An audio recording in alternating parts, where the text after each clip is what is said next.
Today's top AI and cybersecurity update is a practical patch alert for teams building on modern machine learning infrastructure. The three names to know are vLLM, Chainlit, and picklescan. They sit in different parts of the AI stack, but together they tell one story: AI security is not only about model behavior. It is also about input validation, session ownership, and whether machine learning artifacts are treated as trusted data or executable risk. Here is the preview.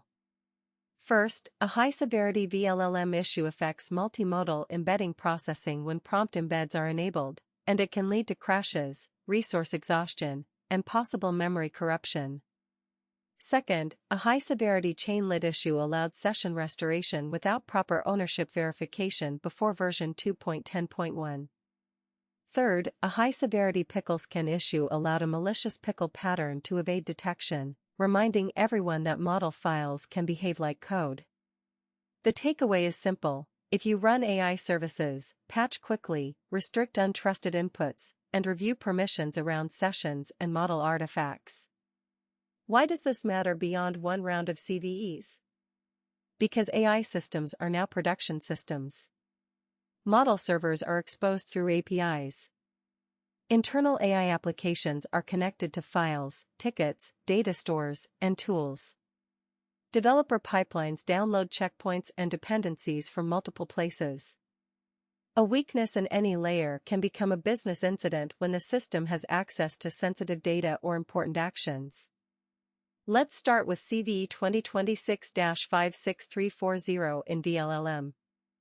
NVD rates this high severity with CVSS 8.8. The issue affects vLLM versions from 0.10.2 before 0.13.0. The confirmed problem is missing sparse tensor validation in multimodal embedding processing.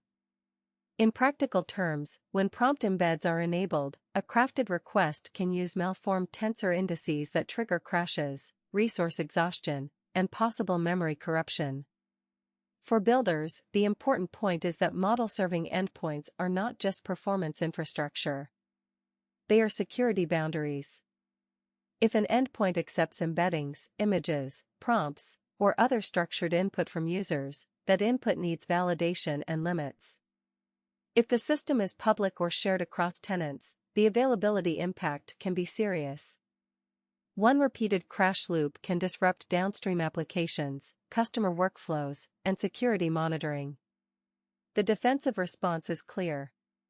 Check the official GitHub advisory and move to a fixed vLLM release as soon as your environment supports it. If you cannot patch immediately, restrict who can reach the vulnerable functionality.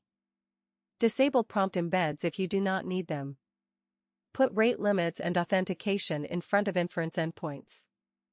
Watch for repeated worker crashes, unusual memory pressure, or sudden spikes in malformed requests. If you provide hosted AI services, communicate the risk internally so platform, security, and application teams are working from the same facts. The second issue is CVE 2026-56104 in Chainlit, rated high with CVSS 8.2. Chainlit before version 2.10.1 had a session restoration weakness. An unauthenticated attacker could present a valid session ID during WebSocket restoration and inherit an authenticated user session without proper ownership verification. That sounds narrow, but the impact depends on what the AI application can access. Many AI apps are no longer simple demos. They may connect a chat session to private documents, business databases, workflow tools, code repositories, or support systems. If the wrong party can restore a session, the risk may include data exposure, tool access, or actions under a victim's context. Even when the immediate bug is fixed, teams should ask whether session IDs appeared in browser history, logs, support tickets, screenshots, or shared links.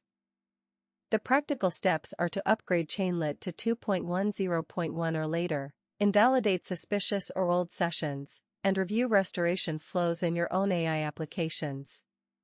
A restored session should prove that the requester owns the session. It should not rely only on possession of a value that can leak.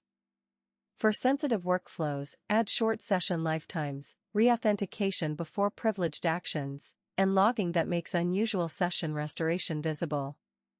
The third issue is CVE 2025-71348 in picklescan, rated high with CVSS 8.1. Picklescan before 0.0.28 could miss a malicious pickle pattern involving a torch utility path inside reduce methods.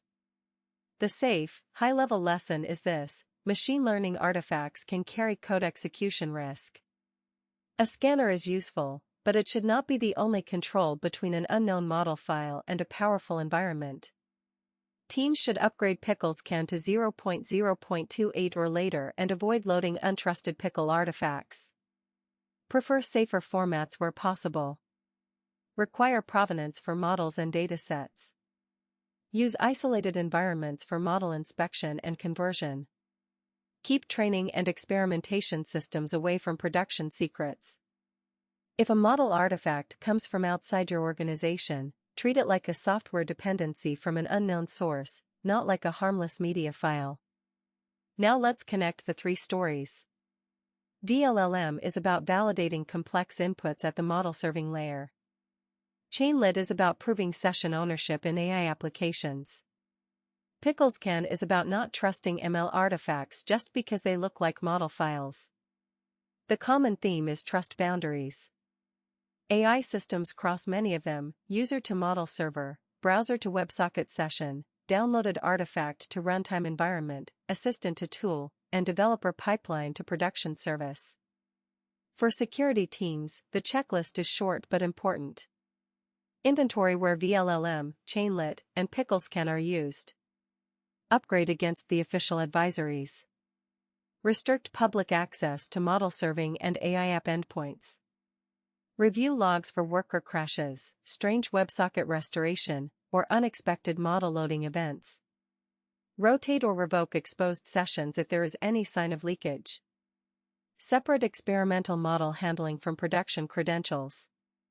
And make sure AI workflows have owners who can make patch decisions quickly.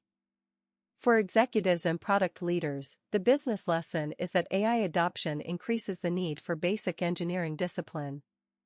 The fastest teams will not be the ones that blindly connect every assistant to every tool. The fastest teams will be the ones that can patch, isolate, monitor, and recover without stopping the business. Good AI security is not anti-innovation. It is what lets innovation survive contact with the real internet. For individual developers, there is also a personal takeaway. Do not load unknown model artifacts on a workstation that holds production tokens. Do not expose local AI demos to the internet without authentication. Do not assume that a chat session is harmless if it connects to private files or tools. And when an advisory mentions AI infrastructure, read it as production security news, not as a niche research note. To close, today's action is not panic. It is prioritization. Patch vLLM, Chainlit, and Picklescan where they exist. Limit untrusted inputs. Verify session ownership. Treat external machine learning files as untrusted until proven otherwise.